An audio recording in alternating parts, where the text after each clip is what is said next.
Bueno, chicos, Sí, entonces, señor. sí, gracias. Bueno, entonces, el día de hoy vamos a ver la antigua civilización egipcia, ¿sí? Y al igual que Mesopotamia, que se ubica donde actualmente están los países de Irán, Irak y Siria, pues la civilización egipcia es mucho más fácil deducir dónde se encuentra. ¿En qué país actual se encontraría la civilización egipcia? Tomando en cuenta su nombre. En Egipto. En Egipto, exactamente.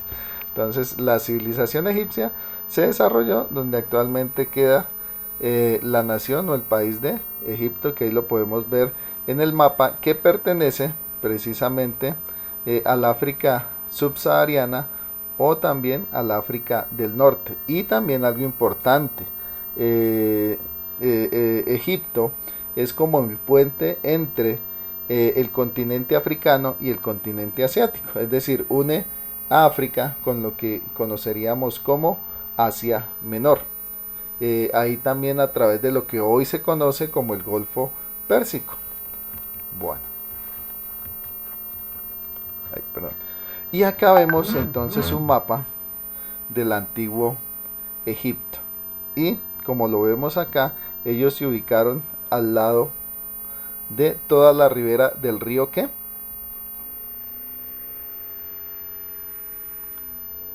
Del río Nilo. Del río Nilo, exactamente. ¿Se acuerdan que en la primera clasecita les dije que el río Nilo tiene un récord o es reconocido por ser el río más que? Más largo. Exactamente, muy bien. Entonces es reconocido por ser el río más largo del mundo. Entonces, si ustedes se dan cuenta acá en el mapita, podemos ver precisamente lo que les acabo de decir. Entonces, la civilización egipcia se desarrolló al lado del Nilo, ¿sí? Ahí al lado derecho podemos ver lo que se conoce como el Golfo Pérsico y al lado el Mar Rojo. También, porque digamos la civilización egipcia es de pronto más conocida para nosotros, porque si ustedes allá en la iglesia o en la misa, ¿cierto? Ustedes han escuchado las historias de Moisés, ¿sí? Acuérdense que según la Biblia, Moisés fue el encargado de sacar al pueblo de Israel, ¿sí? De Egipto. Y acordémonos que según nos dice el relato bíblico, pues ellos cruzaron el mar rojo, ¿sí? Que según el relato bíblico entonces se dice que Dios hizo un milagro y dio el mar y ellos pudieron pasar. Y se dirigieron precisamente a ese lado de lo que es el Golfo Pérsico y más adelante se dirigirían a lo que es Palestina. Entonces, eh, el, el antiguo Egipto, ¿sí? Lo podemos reconocer porque en los relatos bíblicos se habla mucho de esta civilización. Y podemos ver entonces cómo Egipto era el puente entre el continente africano y el continente asiático, más exactamente de Asia Menor. Y podemos ver acá también algunas de las obras, digamos, representativas de esa civilización egipcia, ¿sí? Y podemos ver, por ejemplo, las pirámides, ¿sí? Las pirámides de Giza o de Gizeh y de Skara. Resulta que la pirámide más grande que se conoce es la pirámide de Giza o de Gizeh, como lo escriben acá. Es una de las 7 maravillas del mundo antiguo y una de las pocas maravillas del mundo antiguo que todavía perdura en la actualidad.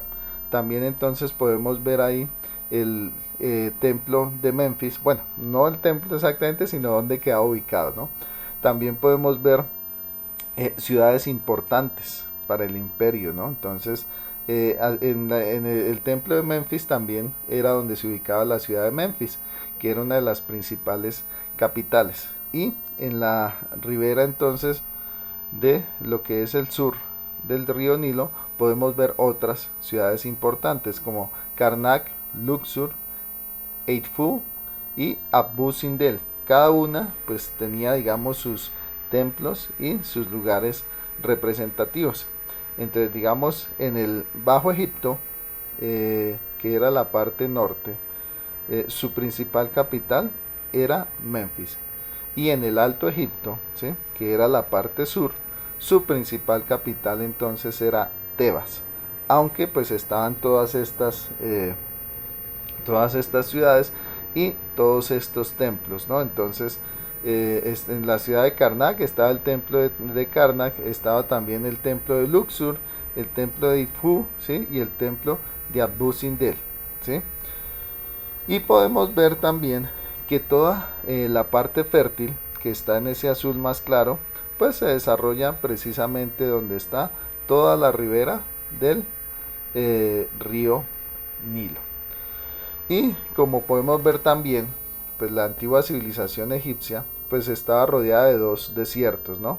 El desierto de Libia, ¿sí?, que hace parte también del gran desierto del Sahara, pero pues se le dice en este caso el desierto de Libia porque queda en el actual país de Libia, y el desierto de Arabia.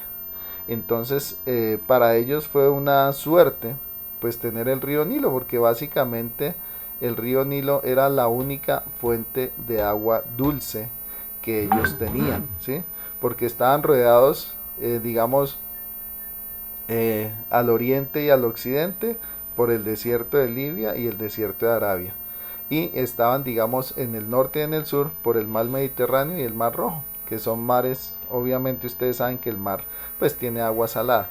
Entonces para ellos fue una gran suerte contar con el río Nilo y que les permitió desarrollarse como una gran civilización.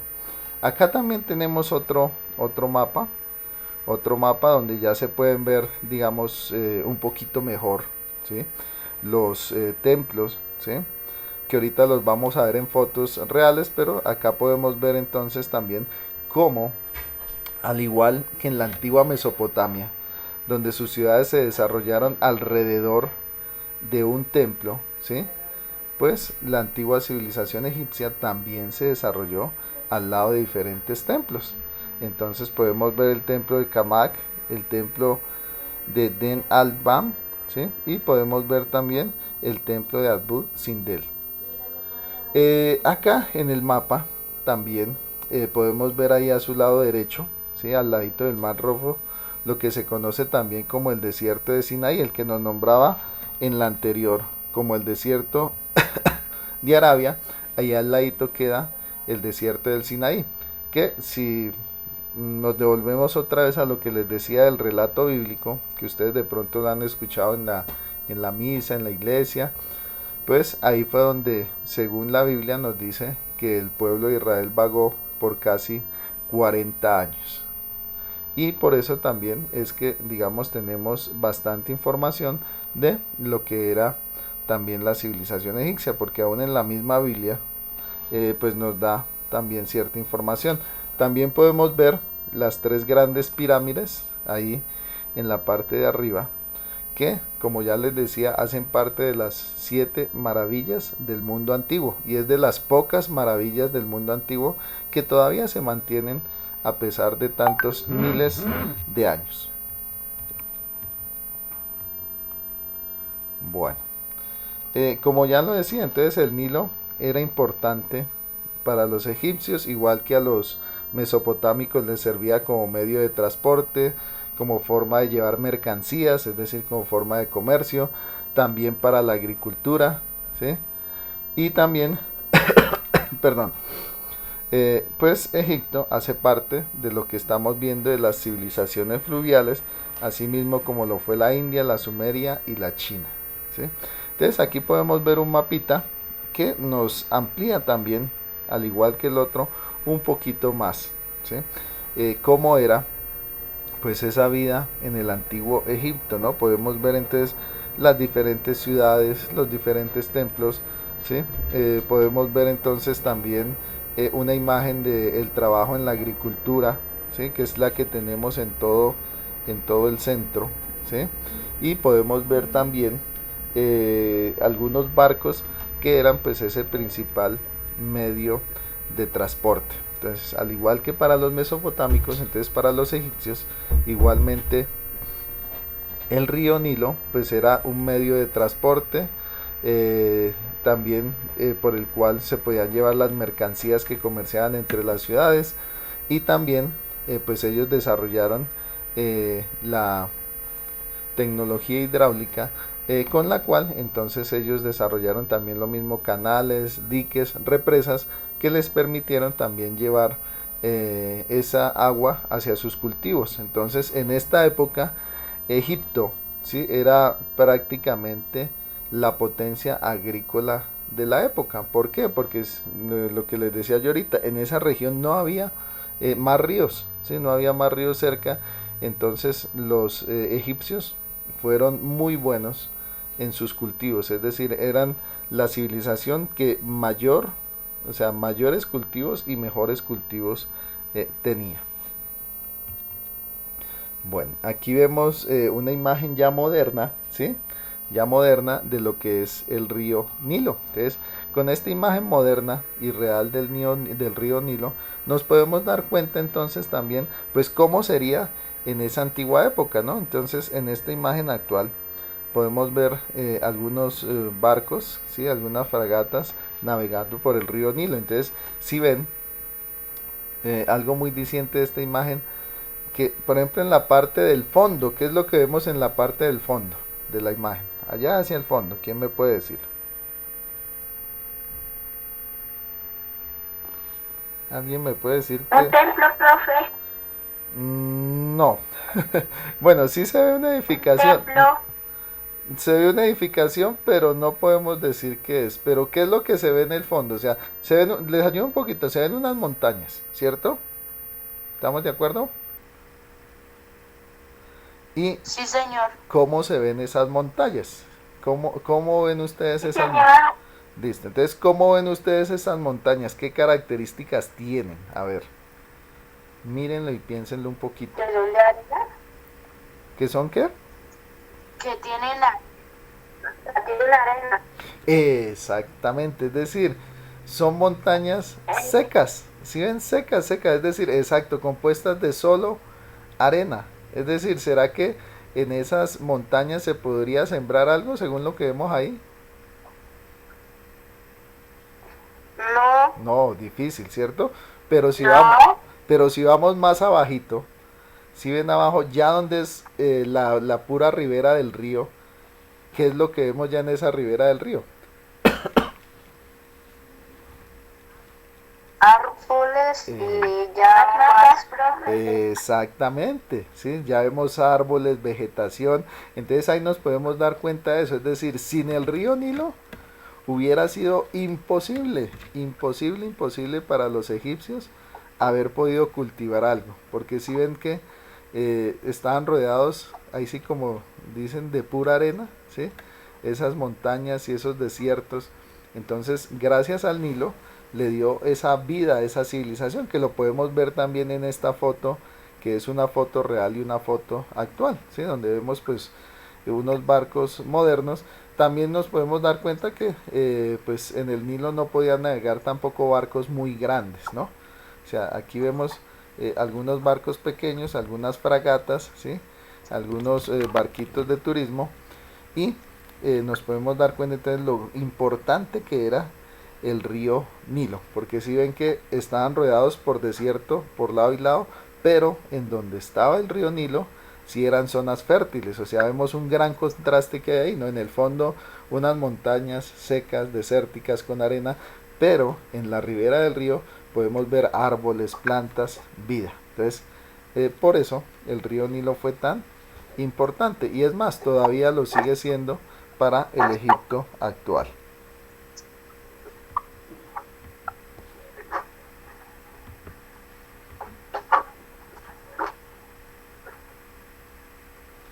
Bueno, entonces aquí podemos ver también otra imagen que nos muestra ya también, digamos, una imagen actual, ¿sí? Ahí podemos ver dos pescadores, perdón, egipcios de esta época, que están desarrollando una tarea que se ha desarrollado en el Nilo durante miles y miles de años, ¿sí? ¿Que cuál es? La pesca, la pesca.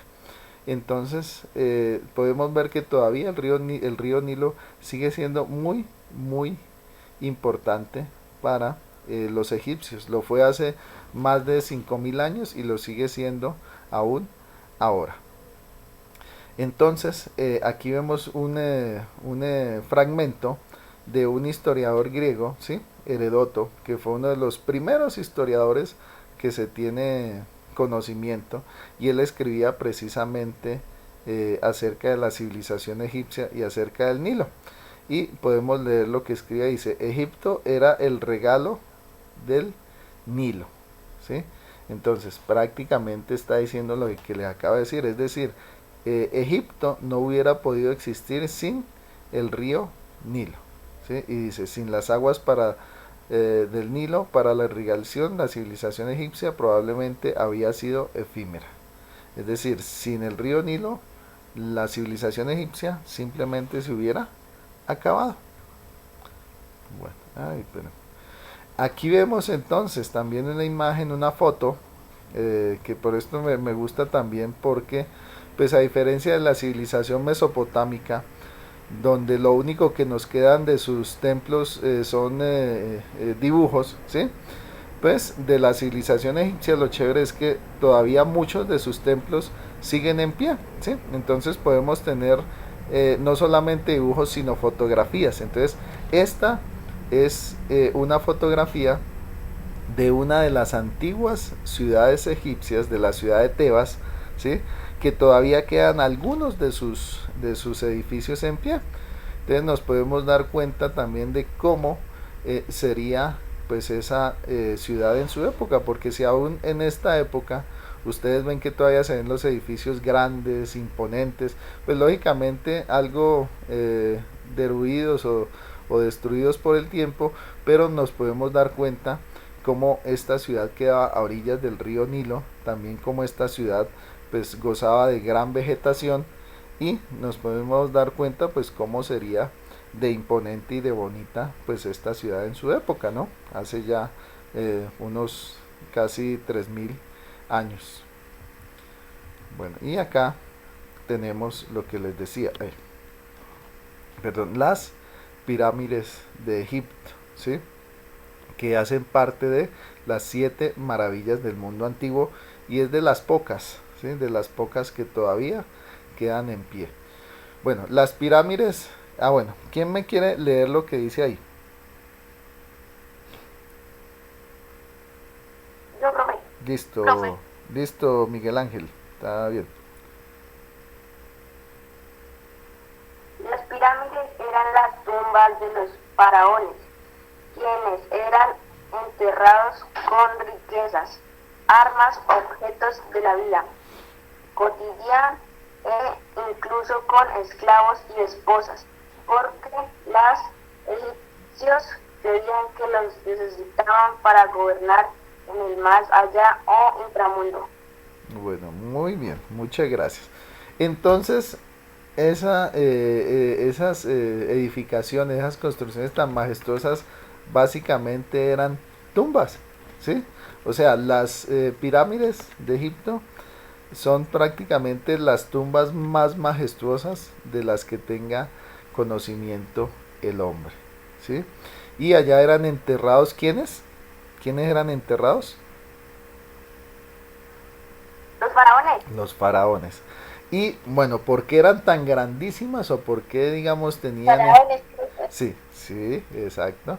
¿Y por qué eran entonces tan grandes estas? Porque si ustedes ven, al faraón no lo enterraban solito, sino lo enterraban ¿con qué?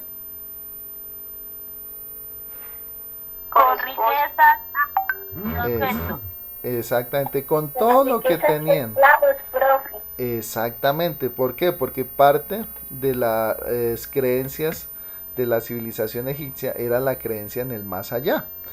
Y parte de su creencia decía que usted en el más allá iba a necesitar todo lo que usted tenía en esta vida. Es decir, no es como que vemos ahora, como dice el adagio, que uno se muere y nada se lleva, no. Entonces para ellos su creencia era, usted en el más allá necesita todo lo que usted tenía acá, ¿sí?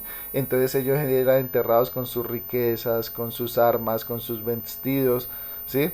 Hay los que echaban malo, si vemos ahí, perdón, eran los esclavos y las esposas del faraón, ¿no?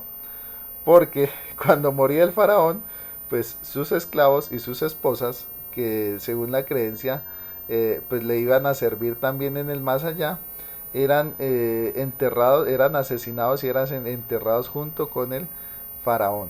¿Sí?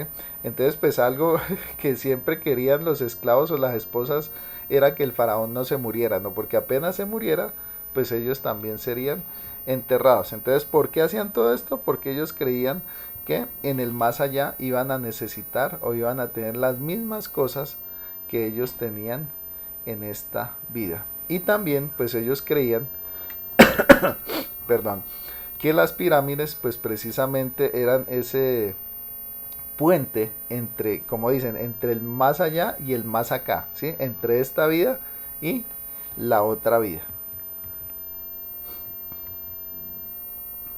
Bueno, aquí podemos ver entonces en lo que se conoce actualmente como el Valle de los Reyes, ¿sí?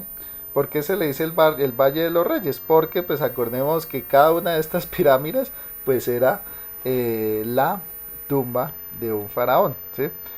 Y podemos ver en la primera imagen, la del lado izquierdo, un contraste, ¿no? Porque podemos ver ahí las tres grandes pirámides y en el fondo,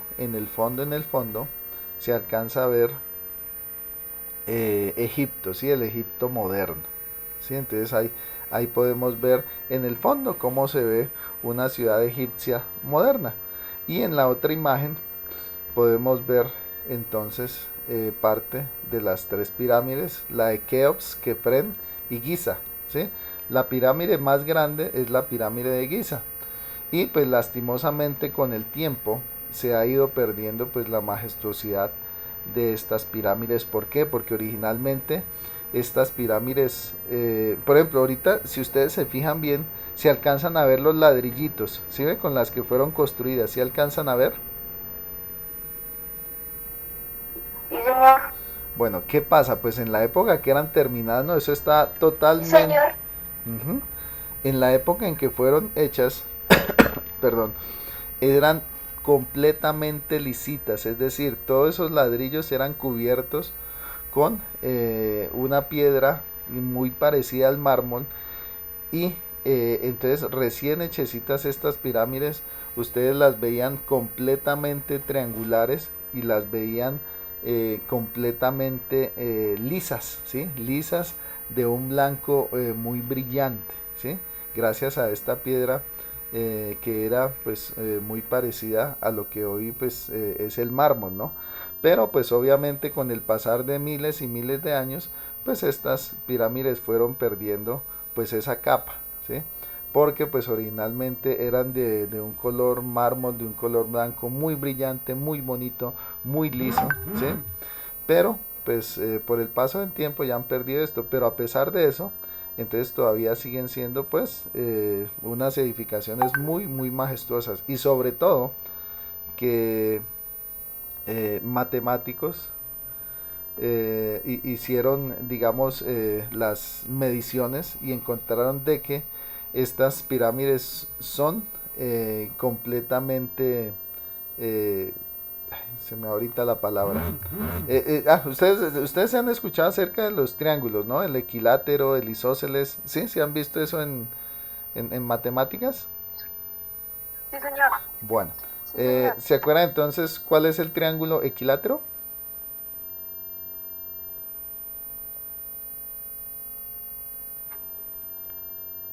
El que tiene todas sus mismas caras de todas sus caras iguales, ¿cierto? Pues resulta que los matemáticos midieron estas pirámides y se dieron cuenta precisamente de eso, que prácticamente son triángulos perfectos. Y es uno también de los grandes misterios. ¿Por qué? Porque en esa época pues no había ninguna de las, bueno, de los aparatos modernos que tenemos ahora para medir, ¿no? Que ahora tenemos los teodolitos que miden la distancia de manera digital, bueno, y todos los aparatos. Entonces, a pesar de eso, estas pirámides son entonces un triángulo completamente perfecto.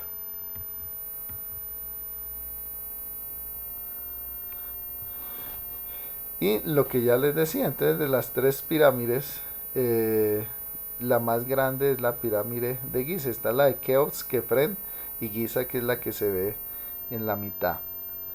Y entonces ahí en esta pirámide de Giza fue enterrado entonces el antiguo faraón Keops. Y aquí podemos ver una imagen actual de del antiguo Valle de los Reyes y las pirámides.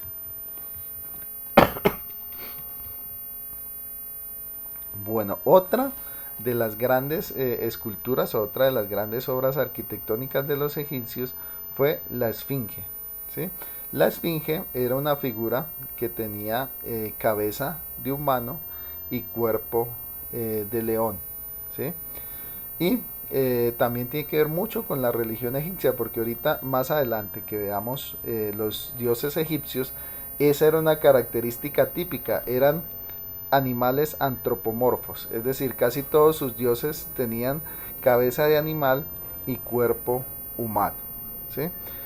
Y al igual con las pirámides, originalmente esta esfinge, ¿sí?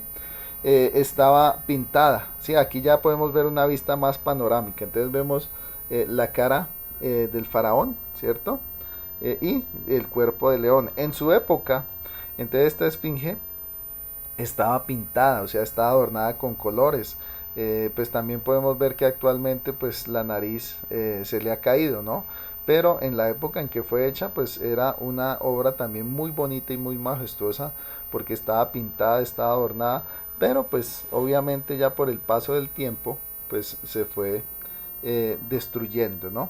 Y podemos ver entonces que la arquitectura egipcia era muy variada, ¿no? Tenemos las pirámides, tenemos las esfinges, y ahorita más adelante vamos a ver los templos, que también fueron obras de ingeniería, obras de arquitectura maravillosas.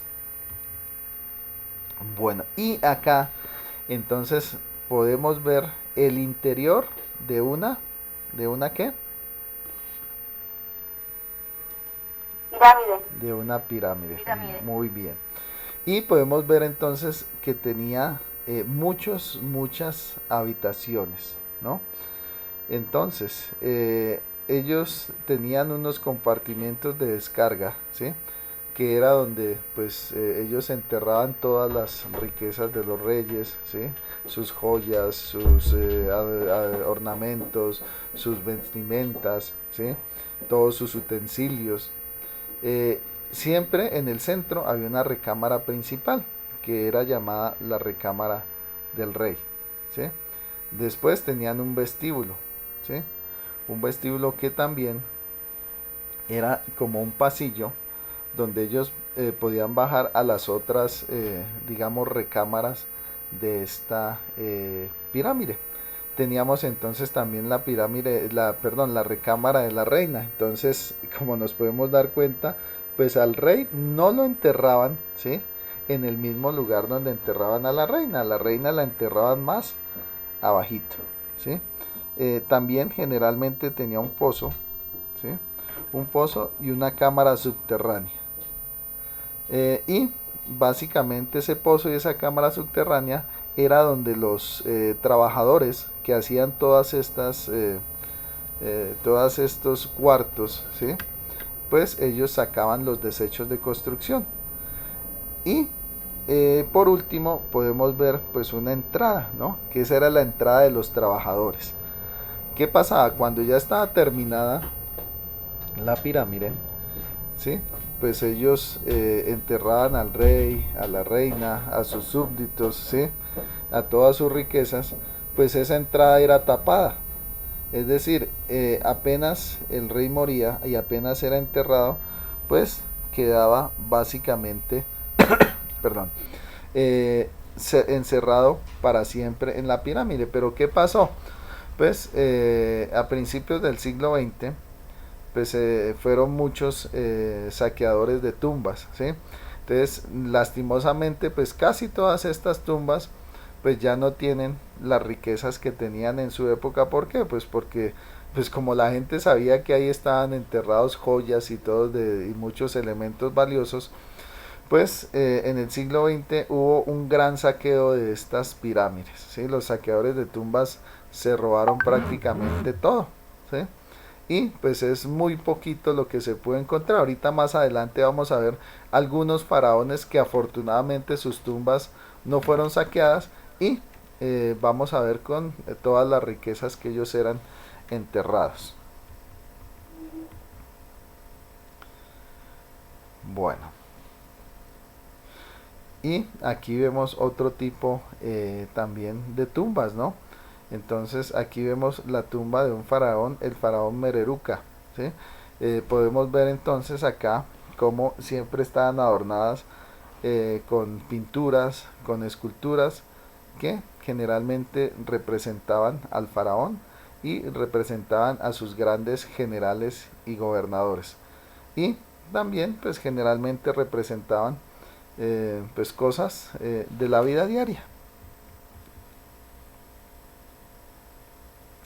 Y acá vemos, vamos a ver entonces una de las tumbas más importantes que se ha descubierto después de la de Tutankamón, que no fue un, digamos, un faraón muy importante, pero fue la tumba más intacta que se encontró. Entonces, después de la tumba del faraón Tutankamón está esta, que es la tumba del faraón Ramsés IV, ¿sí? Y podemos ver entonces cómo estaba adornada de bonita. Pues actualmente pues esta tumba hace parte del museo egipcio, ¿sí? Y si alguna vez uno tuviera la oportunidad de ir a Egipto, pues podría uno visitar esta tumba de Ramsés. Entonces podemos ver cómo está adornada por pinturas y cómo está adornada por jeroglíficos, ¿sí? Y que era una tumba pues extremadamente grande, ¿no? Y esta foto, pues como lo dice ahí, pues es tomada del 2004. Pero todavía, pues esta tumba está presente en el Museo del Cairo, en el Museo de Historia Egipcia. Y uno de los templos más importantes, ¿sí? Es el templo de Abu Sindel. ¿Alguien me puede leer el textico? Si es tan amable. Listo, bien. Yo, profe. Michael que habló primero, ¿listo? Bien. Yo, profe. Michael habló primero.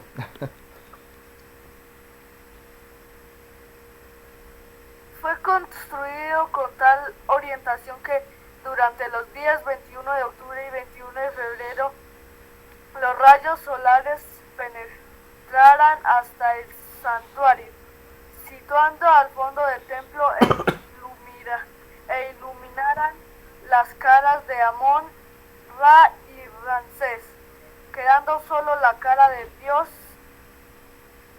Pat. en penumbra, pues era considerado el dios de la oscuridad. Muy bien. Entonces aquí también podemos ver cómo eran de duros los arquitectos egipcios, ¿sí? O sea, esto queda hacia el fondo, hacia el fondo, hacia el fondo del templo, que ahorita vamos a ver una imagen también de la parte de afuera, ¿sí? Y este templo de Abu Simbel es uno de los más grandes e importantes, ¿sí?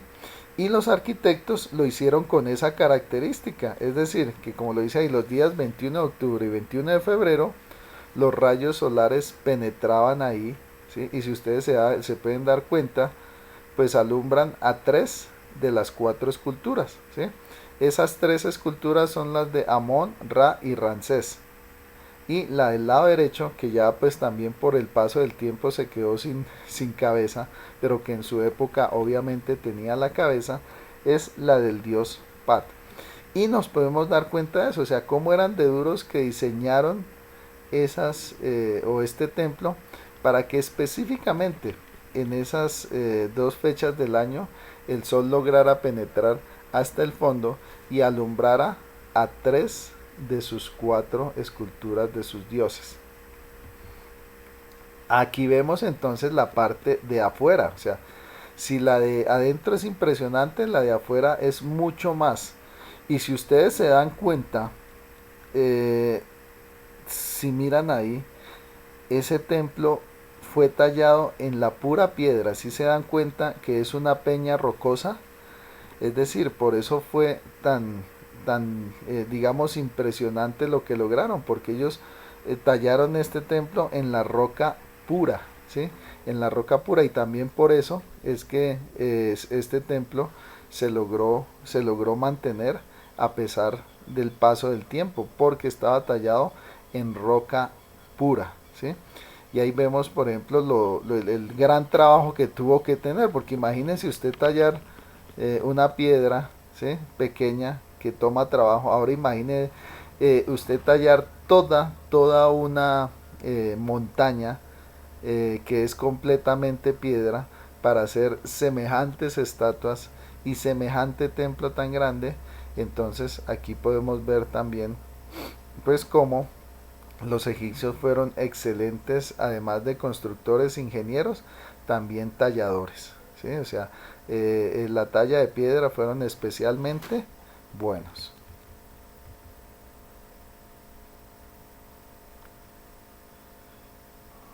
Listo. Y acá podemos ver pues una imagen también del templo de Abu Simbel, una imagen de noche, ¿no? Cómo están alumbradas pues estas esculturas. Y este templo, que es muy antiguo, ¿sí? Tiene miles de años, fue reconstruido también por el faraón Ramsés II. Aquí podemos ver otra partecita de adentro del templo de Abu Simbel, que precisamente tenía los tres dioses y el faraón. Es decir, dentro siempre, o sea, tanto afuera como adentro, ustedes se dan cuenta que siempre estaban las mismas cuatro esculturas, y esas cuatro esculturas entonces siempre representaban al dios Amón, al dios Ra, al dios Pat y al faraón Ramsés. Es decir, entonces este templo estaba dedicado prácticamente a estas cuatro deidades. Y ahí nos podemos dar cuenta lo grandísimas que eran las estatuas. Entonces, si ven el tamaño de las personas comparado con el tamaño de las estatuas, o sea, son estatuas que tienen por lo menos unos 10 metros de altura. Y las de afuera, las que veíamos afuera, son mucho más grandes todavía.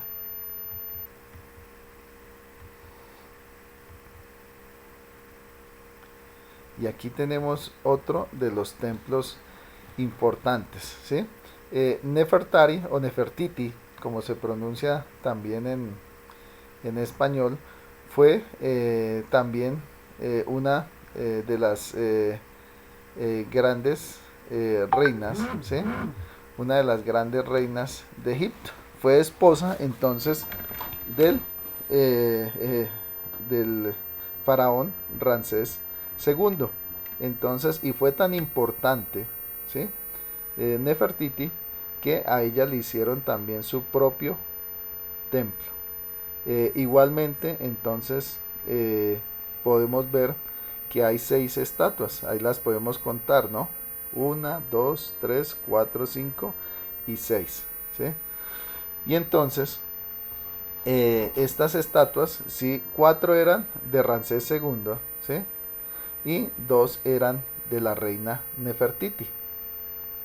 Y este es otro de los grandes templos. Ahí también nos podemos dar cuenta el tamaño. Si ustedes ven ahí en la entrada, se ve la imagen de una persona, ¿sí? Que se ve pequeñita. Entonces ahí nos podemos dar cuenta también lo grande que es este templo. Igual que el templo de Abu Simbel, también está tallado, si ustedes se dan cuenta, en la pura roca, ¿sí? Aquí ya podemos ver entonces una foto del interior del templo de Nefertiti. Aquí entonces podemos ver imagen de muchos de sus dioses, los cuales pues más adelante los vamos a ver.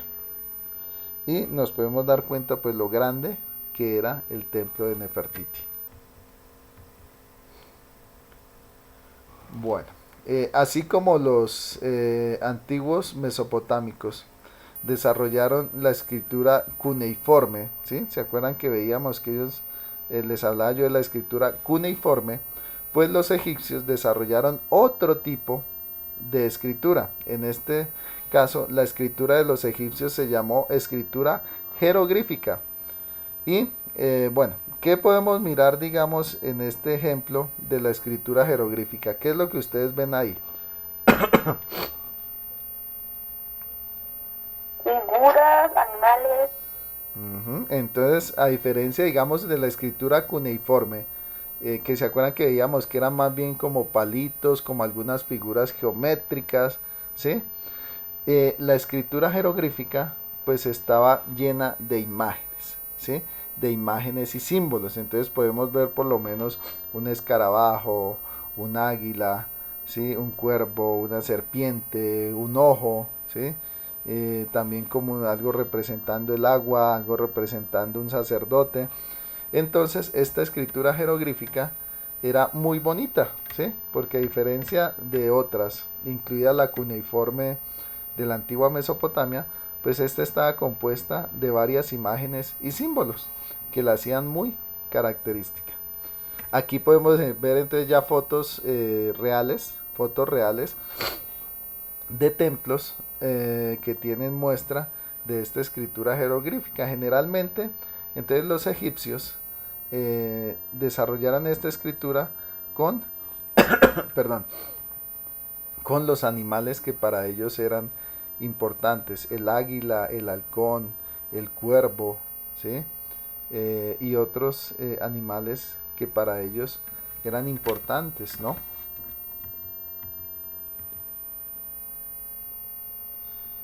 Y acá podemos ver que existían dos clases de escritura, la jeroglífica, que eran signos que representaban personas, animales, plantas y cosas, que ahí podemos ver un ejemplo. Y por otro lado estaba la escritura que utilizaban los sacerdotes, que sobre todo se utilizaba en, como lo dice ahí, en las tumbas y en los templos. Entonces estas incorporaban otros símbolos, por ejemplo ese símbolo que es como una cruz con una ruedita arriba, hace parte de la representación del dios Ra. Entonces el dios Ra era el principal dios de los egipcios, ¿sí? Existían muchos dioses, pero el dios que estaba por encima de todos los demás era el dios Ra.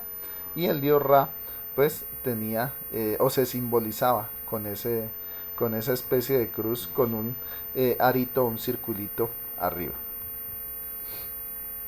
Bueno, y el otro tipo de escritura era la demótica, ¿sí? Que era una escritura más simple, que eran los que usaban ya no los sacerdotes, sino los escribas. Entonces, igual que con los mesopotámicos, cuyos reyes tuvieron escribas, los egipcios, con sus faraones, ellos también tuvieron escribas, y pues ellos escribían pues cosas más banales, es decir, los sacerdotes escribían acerca de sus dioses, acerca de sus faraones, pero los escribas con su escritura demonótica pues escribían de cosas o de asuntos más triviales, ¿no? Entonces escribían acerca de asuntos económicos y administrativos, ¿sí? Y escribían sobre el papiro.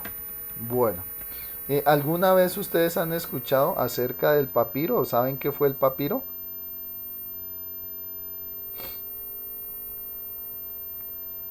No, profe. Ah, bueno, perfecto. No, profe. Ah, bueno, bien, bien. Resulta que el papiro es el primer papel del que se tenga cuenta la humanidad. Es decir, los egipcios fueron los primeros en inventar el papel, ¿sí? Pero no es, digamos, un papel como lo conocemos ahora. Es decir, el papiro egipcio era más parecido a una tela que a un papel, ¿sí? Y se le llamó papiro precisamente por lo que estamos leyendo ahí, porque la planta con la cual hacían este papel se llamaba también papiro, ¿sí? Y esta planta abundaba, o abunda, mejor dicho todavía, a la orilla del río Nilo, ¿sí? Entonces ellos sacaban esta planta, sacaban sus fibras. ¿Ustedes alguna vez han visto cómo sacan el fique? Las cuerdas de fique, ¿alguna vez de pronto han visto o no? No. Ah, bueno. No, profe. Bueno, si ustedes alguna vez van a algún pueblo de tierra caliente, van a ver ustedes una planta que se llama el fique, que es una planta que tiene unas hojas, ¿sí? Y grandísimas de forma triangular, que se utiliza en muchas partes de Colombia. Esa le sacan, perdón, lo que es, digamos, las venas, ¿sí? O el centro, ¿sí? Que es una fibrita, la ponen a secar y con esa fibra es que hacen muchas cuerdas, ¿sí? Esa la hacen en nuestro país sobre todo para eso, las cuerdas de fique. Claro que pues se ha venido perdiendo la tradición. ¿Por qué? Porque pues lógicamente ya ahorita existen las cuerdas sintéticas, pero antes de que se popularizaran las cuerdas sintéticas, por lo menos cuando yo era pequeño, casi todas las cuerdas que uno utilizaban pues eran de fique, que eran sacados de una fibra de una planta.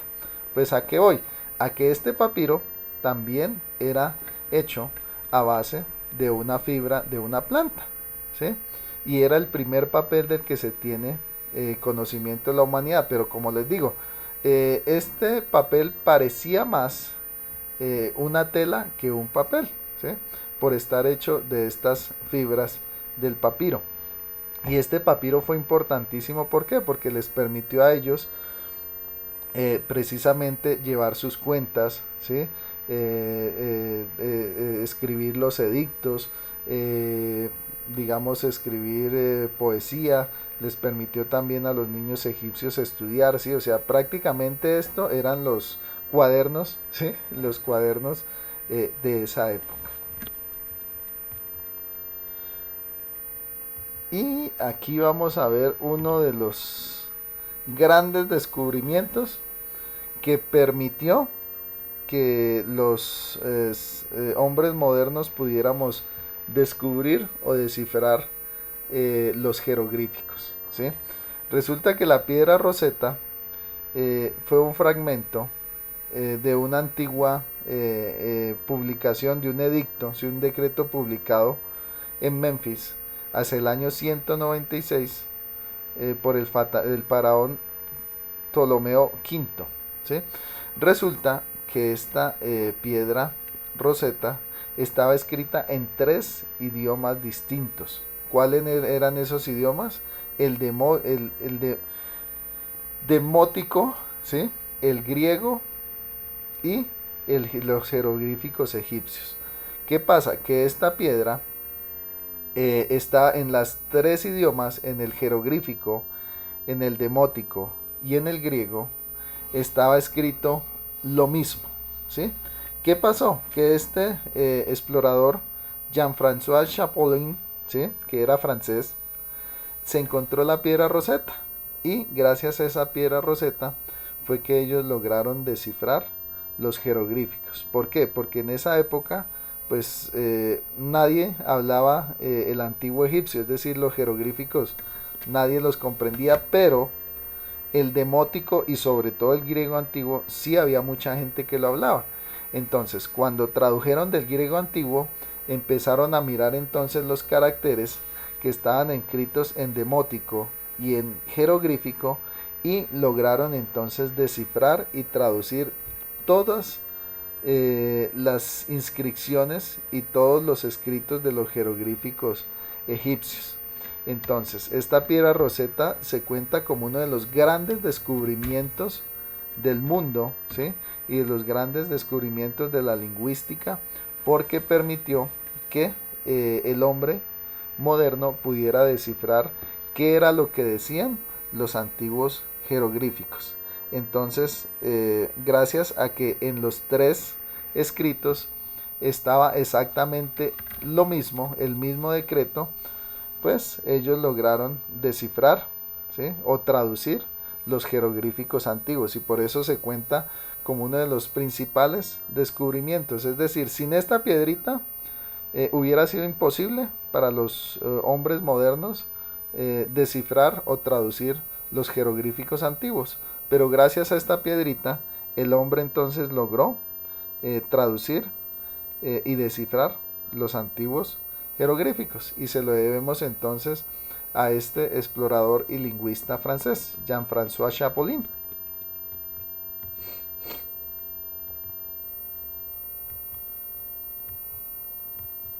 Bueno, ¿quién me puede leer ahí ahí lo que dice? Listo, No, profe. listo. Tres. Juan José, listo, lee.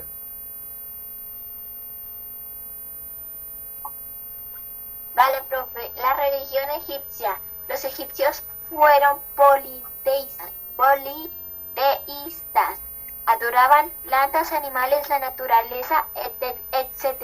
Además, adoraban dioses como una figura antropomorfa. Dioses con cabeza animal y cuerpo humano. Bueno, muchas gracias, muchas gracias. Entonces, bueno, ¿qué quiere decir politeístas? Es decir, que tenían muchos dioses. Entonces, cuando hablamos de monoteísmo, es la creencia en un solo Dios. Por ejemplo, nosotros somos monoteístas, es decir, creemos en un único Dios, pero los egipcios eran politeístas, es decir, creían en muchos dioses. Por ejemplo, ¿quién me puede decir cómo se veía el dios Anubis? Que lo tenemos ahí en la parte inferior izquierda. ¿Quién me puede? Se veía con cara de lobo. Ah, con cara de lobo y cuerpo de hombre, ¿sí? Anubis, ujú. Anubis era entonces conocido como el dios de la guerra. Aquí podemos ver también a Isis. Bueno, Isis es la que está sentadita en el trono, ¿sí? Bueno, y aquí podemos ver a Isis, pues prácticamente se ve como una mujer normal, pero ¿qué es lo que tiene en su cabeza? ¿Un pavo? No, o sea, si ven que es como una esfera, un círculo. Resulta que ese círculo simbolizaba la luna. Entonces había dos dioses, había muchos dioses, ¿sí?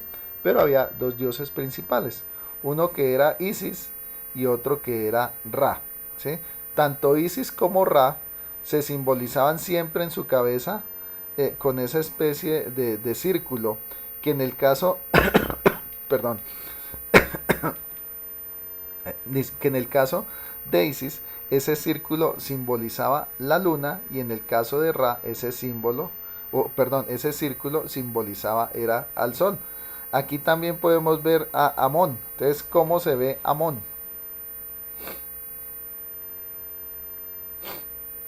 Se ve como con cara de qué. Su cuerpo Exacto, cara de cuerpo y cuerpo humano. Ujú. Aquí vamos a ver otros dioses. Entonces, lo que les decía, si ven a Ra, que Ra también tiene un circulito en su cabeza, y ese circulito en su cabeza entonces simboliza el sol. En el caso de Isis, que si era representada, o sea, ella sí era representada con un cuerpo de mujer, es decir, sin ninguna cualidad, digamos, zoomórfica.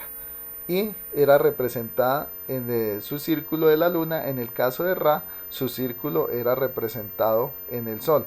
Si ustedes ven, Ra y Horus son muy similares, ¿cierto? Porque los dos tienen cabeza de ¿qué?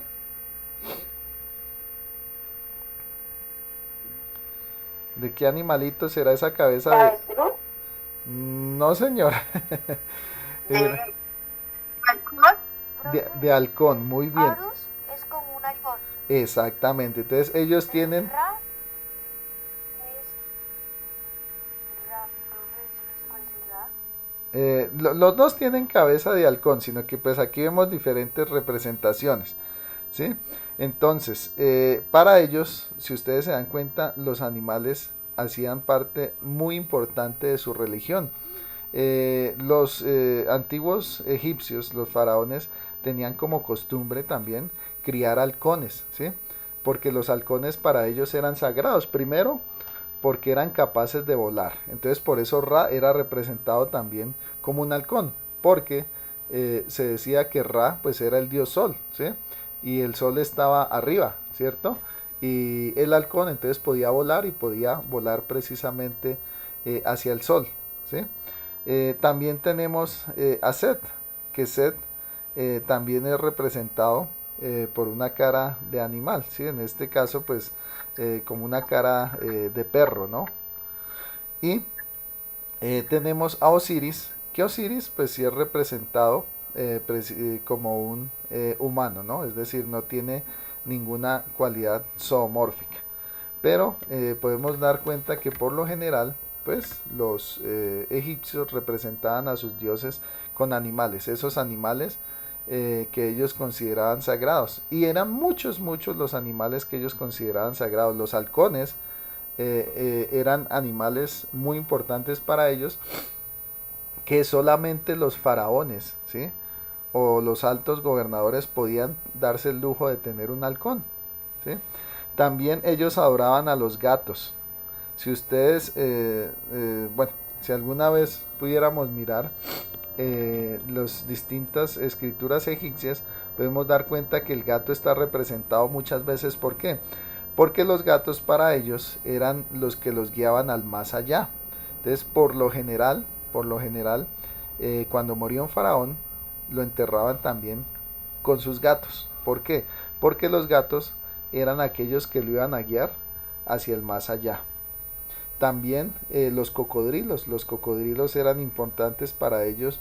¿Por qué? Pues como ellos vivían en el Nilo, y resulta que el cocodrilo del Nilo es el cocodrilo más grande del mundo, pues ¿qué pasaba? Que generalmente al año habían decenas de accidentes en que un ciudadano egipcio pues era tragado por un cocodrilo. Entonces para ellos también los cocodrilos pues representaban como esos dioses o esa fuerza del dios de la muerte también, pues porque cada año pues muchos egipcios terminaban comidos por un cocodrilo.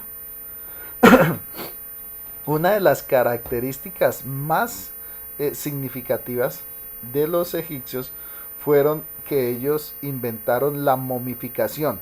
Bueno, ¿qué era la momificación? Es el proceso por el cual se preserva un cuerpo, ¿sí? Todos sabemos que cuando nosotros morimos, ¿qué es lo primero que pasa cuando alguien muere? ¿Qué pasa con nuestro cuerpo cuando morimos? Lo sepultan. Sí, cierto. Pero, Profe, señora, señor, digo ¿me puede repetir? Es que no escuché bien. que se pone pálido, profe. Exacto, se pone pálido y Se también, pone frío. y también se empieza a descomponer. Exactamente, se pone pálido, se pone frío y todo el cuerpo se pone a descomponer. ¿Sí? Es decir, la carne se descompone. Por ejemplo, si ustedes alguna vez han pasado donde hay un animal muerto, ustedes saben que eso huele horrible. Sí, huele horrible, horrible. ¿Por qué? Porque todo cuerpo, cuando ya no hay vida, se descompone. ¿Qué pasa? Los egipcios lograron entonces tener o perfeccionar más bien este proceso de momificación, en el cual entonces ellos lograron preservar los cuerpos por miles de años. Imagínense que en el Museo del Cairo hay momias que tienen más de 3000 años, imagínense, 3000 años, ¿sí? Ellos lograron entonces conservar los cuerpos para que estos cuerpos no se descomponieran, ¿sí? No se pudrieran. Y ellos dentro de su proceso primero sacaban todos los órganos internos, ¿sí? Porque resulta que cuando uno se muere, lo primero que empieza a descomponerse pues son sus órganos internos. Entonces el hígado, el páncreas, el corazón, los pulmones, los intestinos. Bueno, entonces ellos lo primero que hacían era sacar todos los órganos internos, ¿sí? Segundo, lo que hacían era sacar el cerebro, porque ustedes saben que nuestro cerebro pues también es una masa blanda que también está digamos sobre parte del líquido. Entonces ellos también extraían el cerebro, o sea, pero era pues tenaz porque ellos lo sacaban desde la nariz. Ellos, es decir, ellos ponían un alambre hirviendo al rojo vivo, lo metían por la nariz del cadáver y de ahí ellos sacaban el cerebro, pues también para evitar que el cuerpo se descompusiera. Después de eso, pues ellos tenían unas mezclas de hierbas, sales y otros químicos que pues desafortunadamente todavía no hemos podido saber cuáles eran esos químicos y esas hierbas que utilizaban los egipcios. ¿Sí? Entonces ellos envolvían el cuerpo en todas estas hierbas, todos estos químicos y todas estas sales y lo dejaban por varias semanas. Entonces, ¿qué pasa? Esta sal, ¿sí? Y estas hierbas y estos químicos empezaban a secar el cuerpo, ¿sí? Porque pues básicamente lo que impedía de que estos cuerpos se descomponían era que ya no había presencia de agua. ¿Por qué? Porque las bacterias necesitan obligatoriamente de la humedad para poder entonces multiplicarse. Entonces al ellos sacar todos los órganos internos y envolver al cuerpo con estas mezclas, la carne se secaba y al estar seca pues no permitía el ingreso de las bacterias, y eso logró entonces de que, como les decía ahora, podemos encontrar momias de más de 3000 años de antigüedad que están perfectamente preservadas. Pues obviamente están secos, o sea, se ven dos cuerpos secos, pero todavía se pueden ver las uñas, todavía se puede ver el pelo, ¿sí? Pues que es un logro grandísimo, porque normalmente un cuerpo en 6 meses ya está completamente descompuesto, ya empiezan a quedar los huesos, pero los egipcios lograron preservar cuerpos por miles y miles de años. Otra de las costumbres que tenían ellos era meterlo en estos sarcófagos. El sarcófago era el equivalente al ataúd que utilizamos ahora, sino que pues estos sarcófagos eran hechos a medida, es decir, tenían el tamaño exacto del cuerpo de la persona que iba a ir ahí dentro. Igualmente, pues estos sarcófagos, si ustedes se dan cuenta, pues eran muy bonitos. Si ven que generalmente el sarcófago tenía la representación de la cara de la persona que iba a ser enterrada.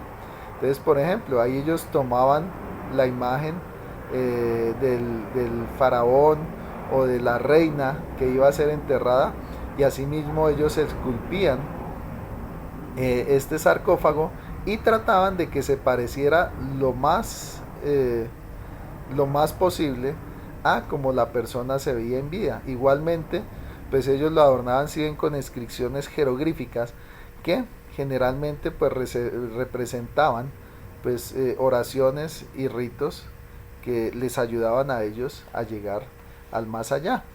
Y algo importante, si ven la última imagen de la derecha, pues el cuerpo, después de modificado, se envolvía también con tela, ¿sí? Se envolvía completamente en tela. Esto tenía un doble propósito. Primero, que si había quedado algún rastro de humedad, ¿sí?, que permitiera que el cuerpo se descomponiera, pues esta tela absorbía esa humedad, ¿sí? Entonces eso ayudaba también a preservar mucho más el cuerpo.